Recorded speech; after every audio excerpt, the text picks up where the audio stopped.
Donahue and Anthony Finkley. Thanks, Mike. Anthony, Coach. Coach, anything going on in your life the last 3 weeks? It's been a little wild 3 weeks, but I got a job closer to home. I got a promotion. Well, you got a promotion. You earned a promotion. You've had incredible success. In fact, I'd still be coaching if you didn't kick my rear end, after we beat Duke, but that's another story. What have the last 3 weeks been like? I'm just really grateful for the opportunity to get into a place like St. Joe's, and it jumps out at you that they care deeply about basketball and coach real high-level people and players like Anthony. I couldn't ask for more, Seth. So, Anthony, when obviously Coach Lang decided to move on to the Knicks, and you heard that Coach Donahue was going to be named the head coach, it's a tough question. It's an easy one to answer. Don't tell anyone. What went through your mind? Honestly, it was like it was cool for me, honestly, because he'd been around for a good amount of time. I built a little bit of a connection with him. He trusted me and I trusted him, so it wasn't really that much of a hard transition for me. And in terms of style of play, Coach, were you able to instill, and your teams were always so hard to play against, instill some of your offensive concepts, and do these players fit the identity that you want them to have?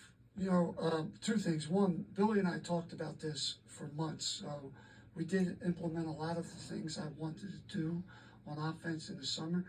And two, I was shocked at the IQ and the skill level.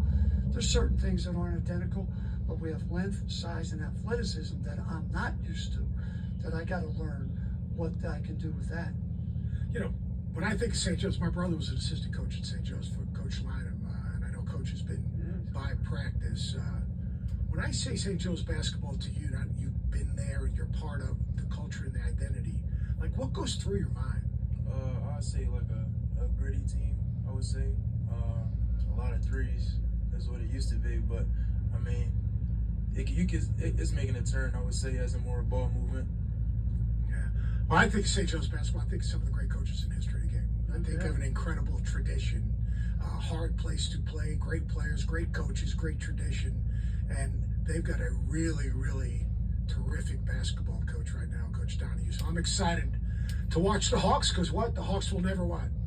The Hawks will never die. I'm not doing that flapping thing, though. I don't know how that dude does it for the whole game, or she does it for the whole game, but it is absolutely one of the great feats in the history of college basketball. Just one wing. There's one wing. Yeah, we're not paying you any more money, Seth. We don't have it. They got a full ride. There you go. Yeah. Seth, I was also going to see the theme that you've lost to most of these 8-10 coaches at one point or another in your career. Is that accurate?